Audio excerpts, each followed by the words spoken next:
Hello and good day. This is Suyana, and I'm reading Chapter 7 from the All-Inclusive Approach, the Art of Divine Remembrance. Chapter 7 is entitled Imagine, and from the feedback I've gotten from some close, personal, loved ones who have read this book, it is one of the most difficult ones to integrate, because it really it puts you in the inquisitive mind around fate and free will. So I hope you enjoy it. Imagine, just for today, that everything that happens has been predetermined.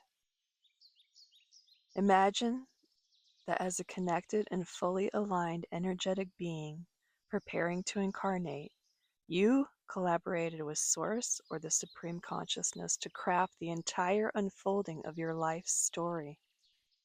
Imagine you are the embodiment of a character intentionally and thoughtfully created for the sole purpose of supporting, encouraging, and participating in the expansion of all of creation. See this incarnation you so carefully developed as the masterpiece that you are going to not only write but experience from a first-person point of view. Imagine that every moment and interaction, whether it was with another person, a leaf floating to the ground, or a table corner slamming into your shin, is a part of the well-crafted story that you consciously added for the character, you, to use to continue to develop and grow as an individual, and that this individual growth was inherently beneficial to the whole of the collective consciousness. Take that in for a second. Now imagine that you are the actor in this play, and the freedom you have in portraying this character comes in the form of your interpretation. Imagine you can't edit how the scene will play out, what will happen to your character, and the interactions you will or won't have throughout the story. But you have complete artistic freedom in how you choose to think about the story, the character, and the significance of playing this character in the grand scheme of things. I remember one specific moment when I realized I had consciously chosen to be here. Upon my arrival to the States from Costa Rica in 2018, I stayed with my parents for what I thought would be a few weeks, possibly a couple months. I had a plan to travel the country with my son and find an intentional community in the USA to settle down. After a 3.5-month road trip, during which we visited only one intentional community, I realized during our drive back from Seattle, Washington to Rock Hill, South Carolina, that this plan wasn't unfolding as I had envisioned. I would soon be arriving back at my parents' house with a new intention: to buy a small house for my son and me to call home for the next couple years in the Carolinas while he attended school and I worked on my book. I felt the need to provide my child with some stability, as we had moved several times in recent years and he was craving consistency at this point in his upbringing. After several months searching for a house that fit my budget and basic needs, I was feeling discouraged. I had not had any success in finding something remotely close to a house for us to nestle into, and eventually those months transitioned into a year. Sleeping on a daybed next to my son in a room half filled with shelves of crafting material and miscellaneous furniture, I awoke each morning baffled as to how this continued to be my reality. What greater purpose required all of us to remain in this dynamic of 3 generations living under one roof? How much longer would it last? Our living situation was perceived as unacceptable in our culture, but here we were. I couldn't help but feel it was all my fault, by the way. Was I trying hard enough to find a place? Was I following my inner promptings about how we would shift from this paradigm into another one, in which my son and I had a place to call our own? What was I missing, blocking, resisting? When things didn't go well back then, I tended towards blaming myself.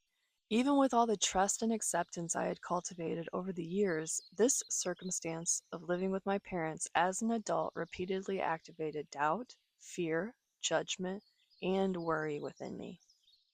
I doubted my ability to provide for my family. I judged my willingness to open up to the gifts and blessings I thought I was blocking myself from receiving. I feared that my connection to Source was all a hallucination in my head. I worried I was actually just on my own, childishly functioning in the world without the maturity to put my head down, get a good paying job, and join the masses of working professionals that seemed to surround me. One afternoon, I had the house to myself. My son was at school, my parents had gone out shopping for some household goods, and I was off from my wellness associate position at the health food store I worked. I decided I would put on some music and dance for a while. I chose an electronic dance song from Spiffy Man called Odyssey. I must have danced to that same song 3 or 4 times before I was overcome with a sense of euphoria. I looked around the room as I spun, shook, and danced to this one song and realized I had chosen this setting, this moment, this life experience for a purpose. While it may have seemed inferior, unsatisfactory, and inappropriate to my ego, to my spirit, it was the perfect situation to outgrow some old, unhelpful habits, beliefs, and ideas. While my mind chose to see these circumstances as less than ideal, my soul used them as catalysts for my growth and expansion. In that moment of euphoria, I was neither spirit nor ego, but a blending of the two, which seemed to have me vacillating between understanding and a need to control the direction of that understanding. At first, I would align with the perfection of the moment, wishing for nothing to be different, seeing the value of each aspect of my family's reality that surrounded me on all sides. Books from floor to ceiling, DVDs stacked the length and height of an entire wall, furniture occupying nearly every space in the room, now became an expression of security for the person who owned them, as opposed to an overwhelming number of things for my eyes to process, which is how I looked at them. Then my mind would grasp at this understanding in an effort to direct it toward the manifestation of something else. It would attempt to control and manipulate this epiphany, seeking to transform the present into a more desirable future reality. Now that I understand the value of this, give me something different. But a breath would glide in my nose through my throat, filling my lungs, and relaxation would replace the need to manipulate this moment to manifest an alternate, more desirable future reality. Then I would again feel the truth of my understanding. I chose to be here. We often assume that grand realizations happen during powerful experiences. More often than not, the majority of my deep existential moments of awakening have arisen from the most mundane and ordinary of moments. I find less reward from creating extraordinary circumstances to spark enlightenment and more opportunities to grow and transform through the everyday activities of my normal life. As such, I have stopped chasing the next big thing, ceremonies, events, seminars, or modalities, in the hopes that they will provide me with some everlasting peace. I have reclaimed the power within me to transform and transcend now without waiting for an external catalyst. Instead, I have accepted that I chose to be here. This acceptance brings me a profound sense of peace and tranquility.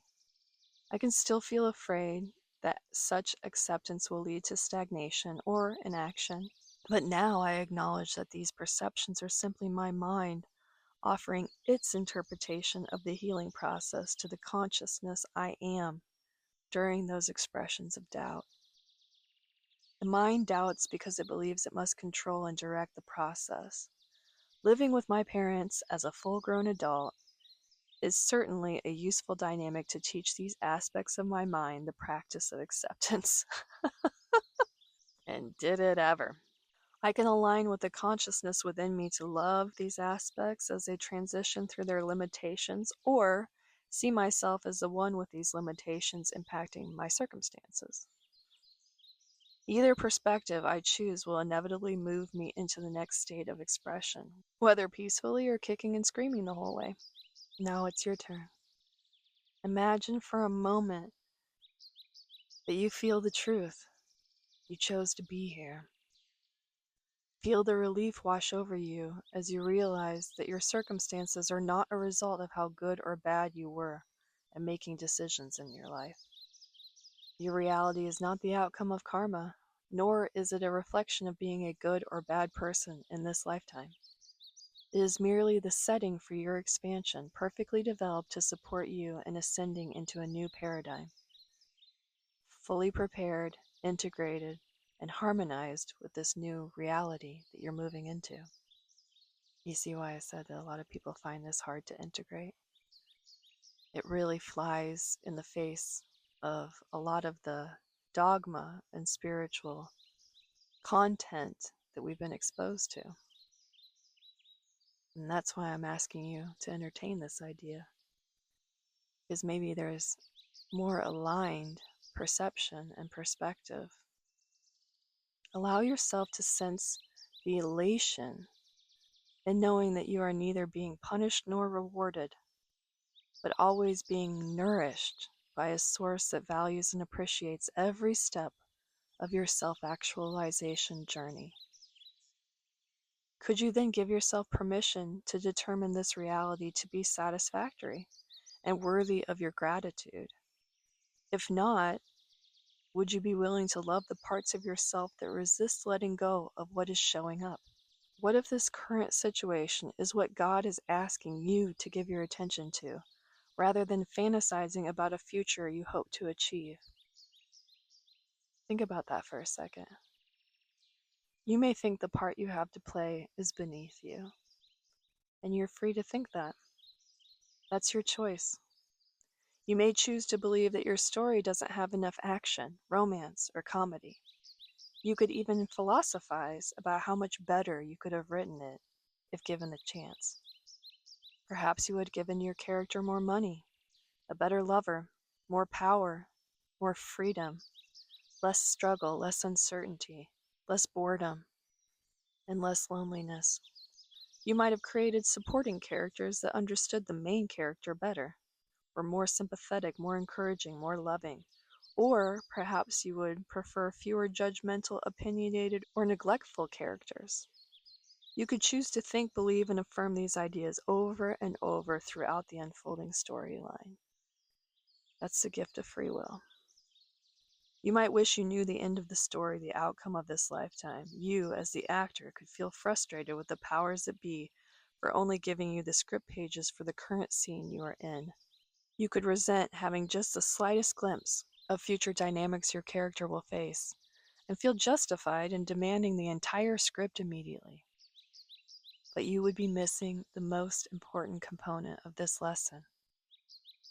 You did create the story, the character, the environment, and the supporting characters.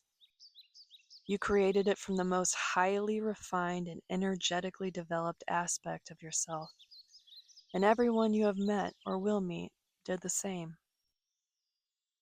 So, what part of your character is in conflict?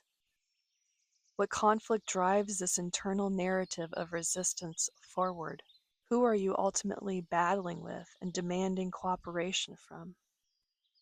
The answer is you, but you may have it backward. Perhaps the you that needs to align with the natural flow of your unfolding storyline is the actor you, the critic, the resistant one. Not the unfeeling, unwavering, unloving authority figure you have decided is puppeteering your life, but the individuated self that doesn't want to play the part it has been gifted to embody. This part of you is not less than or ruining the story. It is expressing this inner conflict to cultivate greater peace, appreciation, joy, love, alignment, connection, and harmony. Until this evolution is complete, that part of you is included in your story and sense of self purposefully for the highest good of all. It gives you direct contact with the choice we all have to love and embrace all of existence unconditionally. Imagine that. I realized something profound. Within me resides an inner narrator, a voice shaping and critiquing each moment in pursuit of an ideal future. Most of us have this voice. It is the aspect of the mind that rejects, denies, or checks out of the present, waiting for something more appealing to manifest into reality. It is the resistant mind fighting for its survival and demanding circumstances to change in order to trust the perfection of our reality. It is an unconscious aspect of free will that tells us existence will be better this way or that, any way other than the way it is. I am not speaking of the part that harmonizes with the natural process of change and expansion. I'm talking about the part that wants to rewrite the story because this story, your life, is somehow dissatisfying, deficient. This part of me latched on to the law of attraction, desperately trying to reshape my circumstances through sheer focus and intention. But it didn't work, not for me and not for many others I knew attempting the same. When meditation failed to quiet my inner critic, instead amplifying its voice, I decided to just try something different. I chose to listen. I let go of the fear that giving it attention would derail my life even farther from some imagined ideal, which is indicative of the law of attraction concepts. I gave it my full attention. Good, bad, ugly, negative, positive, it didn't matter. Setting aside dedicated time each day to hear it out. In these moments of rest and reflection, I began to see this process not as a failure on my part, but as an integral process of the script I was living. And I stopped thinking it was going to be threatening any potential positive outcome or future manifestation that I was hoping to experience. I envisioned myself as a character reaching a pivotal point of development, evolving beyond inner conflict. By embracing this perspective, everything in my story began to shift. The actor within me, the one resisting her role, finally stepped into alignment with the part she was designed and destined to play.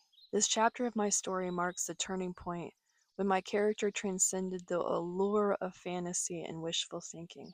I no longer needed a romantic partner to feel lovable, nor did I require a bank account overflowing with wealth to feel abundant and grateful. I stopped waiting for a community of like-minded companions to validate a sense of connection that had always been within me. At the same time, I released the need to chastise myself for occasionally revisiting those comforting fantasies I had clung to for so many years. Instead, I chose to embrace it all, to accept and honor every part of my journey as it unfolded, including and most importantly, the journey that was happening within me. I am fulfilling the fantasy that consciousness crafted uniquely for me, as me. In truth, we all are. Like any compelling story, my life offers opportunities to embody this new way of being through beautifully arranged plot lines. There is no going back. Now that the actress, my internal narrator, has aligned with the role she was destined to play, my life is transformed into a living work of art. That's the choice I made. It is infused with richness of tragedy, comedy, romance, misdirection, and action. All authored by the most refined and evolved storyteller imaginable. By releasing the habit of overlaying my daydreams onto the present moment, I freed myself to fully embrace, experience, and revel in the story being told through me. I have achieved presence by my willingness to be myself and live the life I have, rather than longing for the life I once imagined. Can you imagine?